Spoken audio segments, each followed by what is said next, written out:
Muito boa tarde. Vou dar início à minha apresentação, que se intitula Decisões Judiciais, Papéis de Género e Crime no Feminino, Disparidades ou Paridades Judiciais.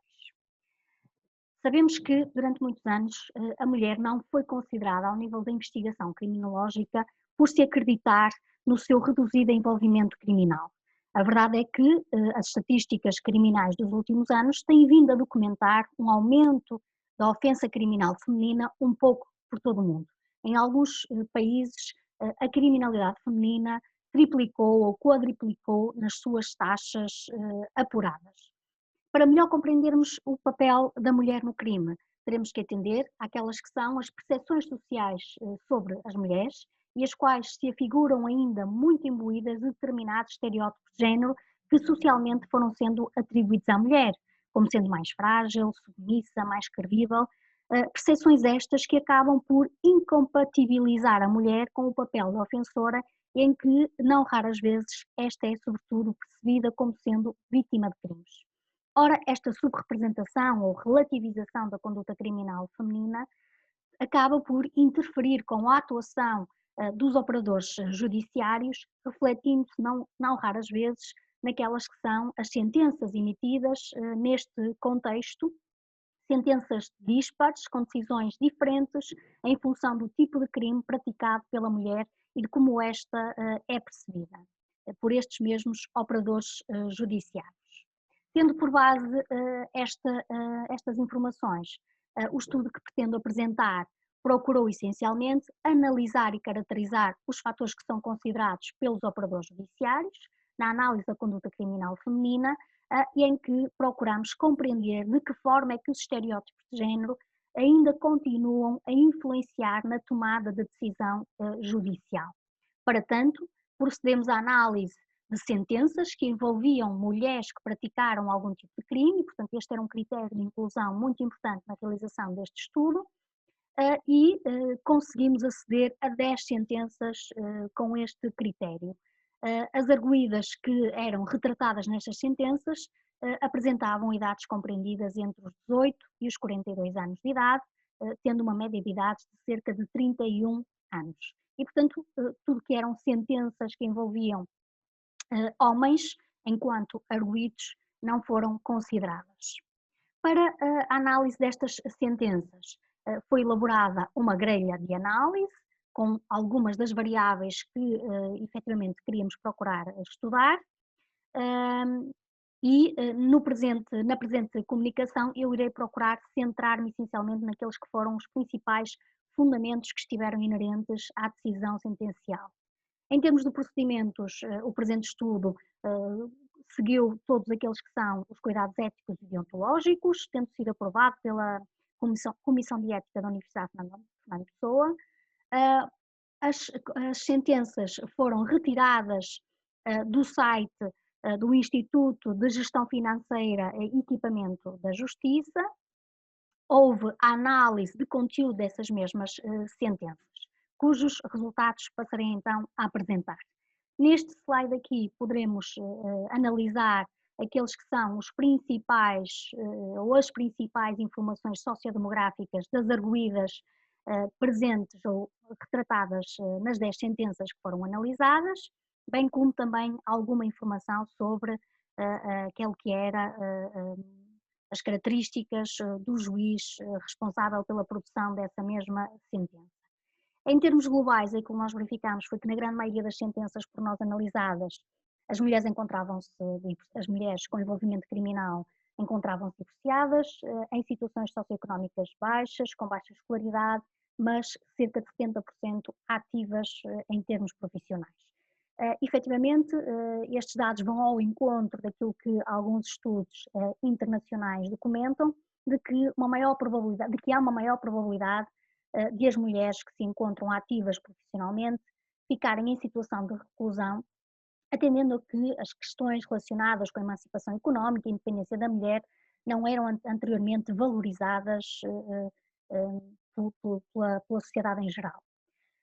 Também verificamos que, na análise destas sentenças, as mulheres tinham sido condenadas por uma diversidade de crimes E, portanto, encontramos crimes de abuso sexual de menores, atos sexuais com adolescentes, crimes de homicídio simples, crimes de profanação de cadáver, no caso, um dos filhos de uma das arguidas, lenocínio, maus tratos a crianças, enfim, de facto, esta diversidade de comportamentos criminais vem de alguma forma contestar aquele que era o argumento das abordagens criminológicas mais tradicionais de que a mulher só comete determinado tipo de crime. Ora, estes dados contestam esta especificidade criminal feminina e mostram que, efetivamente, a mulher poderá envolver-se em diferentes tipos de comportamentos criminais. Verificamos igualmente que as mulheres que se envolvem em crimes em que de alguma forma há uma certa sobreposição com os papéis de género que tradicionalmente lhes estão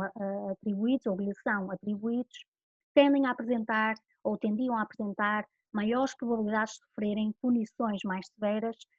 na medida em que estas parecem violar ou são percebidas como violando os papéis de género estabelecidos. Estamos a falar de crimes como o abuso sexual de menores, atos sexuais com adolescentes, crimes de maus tratos a crianças, crime de profanação de cadáver, como referi há pouco, está relacionado com um caso de um recém-nascido. Verificamos ainda que 71% das arguidas que tinham filhos foram condenadas com penas de prisão, o que também vai ao encontro do que foi reportado por outros estudos internacionais que concluíram que a existência de filhos parece estar associada a uma maior probabilidade de as ofensoras receberem pena de prisão, na medida em que tendem a ser consideradas como violadoras da norma social. Estes dados têm também sido explicados pelo facto de estas mulheres serem percepcionadas como mulheres que têm um estilo de vida irresponsável e que, nessa medida, podem pôr em causa o desenvolvimento das crianças, o desenvolvimento dos seus filhos. Ainda nos casos das arguidas que possuíam filhos e que praticaram crimes contra estes, nomeadamente abuso sexual de menores, atos sexuais com adolescentes, também nestes casos verificamos que havia uma tendência para ser considerado, ou para os seus comportamentos criminais serem considerados uma violação dos estereótipos de género e em outros casos, quando havia situações de homicídio simples, omissão de homicídio simples e violência doméstica, serem considerados crimes masculinos e, portanto, aqui subjacente o argumento da masculinidade a que muitas mulheres agressoras são muitas vezes equiparadas e, portanto, a ideia de que só a mulher que detém determinados traços de masculinidade e, portanto, traços que são geralmente associados ou socialmente associados aos homens é que de alguma forma poderiam praticar este tipo de crime. Também Hagen e Nagel nos referem que as mulheres, ou concluíram nos seus estudos, que as mulheres recebem penas mais longas quando efetivamente cometem crimes que violam os estereótipos de género ou então que praticam crimes tipicamente masculinos, tendem a ser percepcionadas pelo sistema judicial como mais perigosas para os seus filhos, para os seus dependentes. Estes são alguns dos dados que nós retiramos da análise de sentenças e que claramente evidenciam que o sistema de justiça criminal não parece ficar indiferente àquela que é a influência dos estereótipos de género e em que determinadas circunstâncias parecem promover práticas de tratamento desiguais em situações em que a mulher surge como agente criminal. Espera-se, portanto, que este estudo possa, de alguma forma, contribuir para a desconstrução destas prescrições sociais e que são historicamente atribuídas às mulheres, como a ideia da maior vulnerabilidade feminina, a patologização da mulher infratora, entre outras prescrições, e que de alguma forma possa promover mudanças na forma como os operadores judiciários enfrentam, julgam a mulher infratora, no sentido de se procurar atingir uma maior equidade judicial. Muito obrigada pela vossa atenção.